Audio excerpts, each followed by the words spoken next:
Hello everyone, back to back my channel online preparation Adda. आज हम लेकर आए हैं सामाजिक विज्ञान भूगोल क्लास 6, 7, 8 एनसीईआरटी बेस पे जो सीटीईटी के लिए वेरी इंपॉर्टेंट क्वेश्चन है। अध्याय 1 सौर मंडल में पृथ्वी। क्वेश्चन नंबर 1, सौर मंडल में निम्नलिखित में कौन शामिल नहीं किया जाता है? ऑप्शन ए खगोल पिंड, बी उल्का पिंड, सी तारा, डी कृत्रिम उपग्रह। तो सौर मंडल में कृत्रिम उपग्रह को शामिल नहीं किया जाता है, तो इसका सही जवाब होगा ऑप्शन नंबर डी। अब नेक्स्ट क्वेश्चन पे चलते हैं। क्वेश्चन नंबर 2, सौर मंडल के संबंध में निम्नलिखित में कौन सा कथन सत्य नहीं है? ऑप्शन ए सौर मंडल के मुखिया सूर्य होता है, सही है। बी सौर मंडल में पुनः 9 ग्रह है, एक गलत है। सी सौर मंडल से संबंधित ग्रह एवं उपग्रहों को परिभाषित करने का अधिकार अंतर्राष्ट्रीय खगोल संघ का है। डी उपयुक्त में से कोई नहीं, तो इसका सही जवाब होगा ऑप्शन नंबर बी। सौर मंडल में पुनः 9 ग्रह नहीं, सौर मंडल में 8 ग्रह है, तो इसका गलत ये है बी। अब नेक्स्ट क्वेश्चन पे चलते हैं। सूर्य से दूरी के आधार पर ग्रहों का सही क्रम को पहचानना है। ऑप्शन ए बुध पृथ्वी शुक्र, बी बुध शुक्र पृथ्वी बृहस्पति, सी शुक्र बुध पृथ्वी बृहस्पति, डी है शुक्र पृथ्वी बुध बृहस्पति। तो सूर्य से दूरी के आधार पर ग्रहों का क्रम है बुध शुक्र पृथ्वी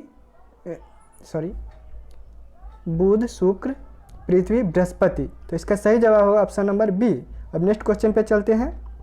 क्वेश्चन नंबर 4, सूर्य से दूरी के आधार पर सूर्य की ओर विपरीत सही क्रम में उल्टा। Option A Varun Arun Shani Brihaspati, B Varun Shani Brihaspati Arun, C Arun Varun Shani Brihaspati, D इनमें से कोई नहीं, तो इसका सही जवाब होगा option number A Varun Arun Shani Brihaspati. अब नेक्स्ट क्वेश्चन पे चलते हैं। सौर मंडल में तारों की विशेषता नहीं है, इसमें नहीं है। ऑप्शन ए ऐसे खगोलीय पिंड है जो बड़े आकार के व गर्म होते हैं। बी ये ठोस द्रव व गैसों से बने होते हैं, गैस की मात्रा अधिक है। सी रात के समय चमकते हुए तारे सूर्य के समान ही होते हैं। डी ध्रुव तारा की दिशा सदैव उत्तर दिशा में होते हैं। तो सौर मंडल के तारे की विशेषता नहीं है, तो इसका सही जवाब होगा ऑप्शन नंबर बी। ये ठोस द्रव व गैस से बने होते हैं, गैस की मात्रा अधिक है, ए नहीं हो सकता है। अब नेक्स्ट क्वेश्चन पे चलते हैं। रमेश अपने विद्यालय के प्रधानाचार्य के ऑफिस में रखे ग्लोब के बारे में अपने सहपाठी से चर्चा करता है, तो कौन सा कथन चर्चा में गलत है? ऑप्शन ए ग्लोब सदैव स्थिर अवस्था में होते हैं, बी ग्लोब में अनेक काल्पनिक रेखाएं होती है, सी ग्लोब पृथ्वी का लघु रूप में एक वास्तविक प्रतिरूप है, डी ग्लोब के माध्यम से ही पृथ्वी के किसी भी स्थान विशेष का पता किया जा सकता है। तो इसका सही जवाब होगा ऑप्शन नंबर ए ग्लोब सदैव स्थिर अवस्था में होते हैं। अब नेक्स्ट क्वेश्चन पे चलते हैं। क्वेश्चन नंबर 7, अक्षांश रेखाओं व देशांतर रेखाओं के संदर्भ में कौन सा कथन सही है? यहाँ पर सही की बात करिए। ऑप्शन ए अक्षांश रेखाएं व देशांतर रेखाएं काल्पनिक के साथ साथ वास्तविक है। ऑप्शन बी अक्षांश रेखाएं क्षैतिज व देशांतर रेखाएं ऊर्ध्वाधर होती है। सी दो अक्षांशों के बीच की दूरी समांतर लगभग 111.32 किलोमीटर है। डी उपयुक्त सभी कथन असत्य है, तो इसमें सही को पहचानना है, तो इसका सही जवाब होगा ऑप्शन नंबर डी उपयुक्त सभी कथन असत्य है, ये सब असत्य है। अब नेक्स्ट क्वेश्चन पे चलते हैं। क्वेश्चन नंबर 8, निम्नलिखित में से कौन सी देशांतर रेखा की अंतर्राष्ट्रीय तिथि रेखा कहा जाता है? अंतर्राष्ट्रीय तिथि रेखा। Option A 180 degree, B 90 degree, C 160 degree, D 0 degree, तो इसका सही जवाब होगा अंतर्राष्ट्रीय तिथि रेखा ऑप्शन नंबर ए 180 डिग्री। अब नेक्स्ट क्वेश्चन चलते हैं। यदि गुजरात का मानक समय 72 डिग्री पूर्वी देशांतर को माना जाए और सुबह के 7 बजे है, तो भारत के मानक समय पर कितना समय होगा? तो गुजरात 72 डिग्री पूर्वी देशांतर पर है, तो ऑप्शन ए 7:40 प्रातः, बी 7:42 प्रातः, सी 7:50 प्रातः, डी 7:20। तो इसका सही जवाब होगा ऑप्शन नंबर बी 7:42। अब नेक्स्ट क्वेश्चन पर चलते हैं। यदि भारत के में सुबह के 10 बजे है तो अंतर्राष्ट्रीय मानक समय पर क्या संभव होगा?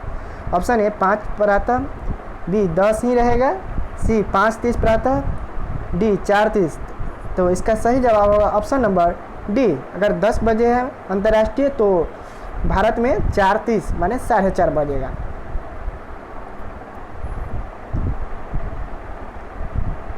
अब नेक्स्ट क्वेश्चन पे चलते हैं। यदि पश्चिमी गोलार्ध में 62.5 डिग्री पश्चिमी देशांतर में कोई देश है और सुबह के 6 बज रहे हैं तो उसी समय अंतर्राष्ट्रीय मानक समय पर कितना समय बजेगा? 62.5 पश्चिमी देशांतर में कोई देश है तो ऑप्शन है प्रातः 10:10, बी प्रातः 10 बजे, सी प्रातः 10:30। इनमें से कोई नहीं। तो इसका सही जवाब होगा ऑप्शन नंबर ए प्रातः 10:10। अब नेक्स्ट क्वेश्चन पे चलते हैं। क्वेश्चन नंबर 12, निम्नलिखित कथनों में से कौन सा कथन असत्य है?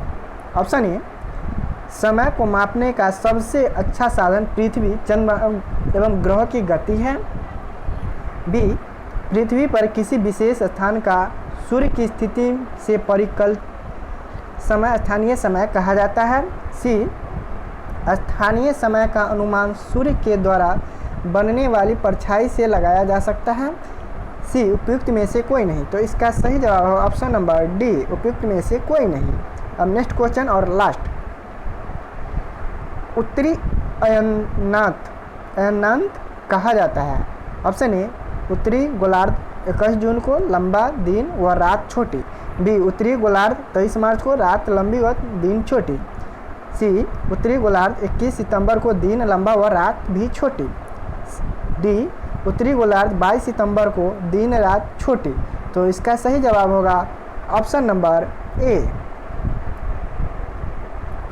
अगर आप इस चैनल पर नए हैं तो लाइक, सब्सक्राइब और अपने फ्रेंड के साथ ये वीडियो शेयर करना ना भूलें और सब्सक्राइब करते समय बगल का बेल आइकन दबा दें ताकि मेरा लेटेस्ट वीडियो आपको मिल सके। Thank you, bye bye.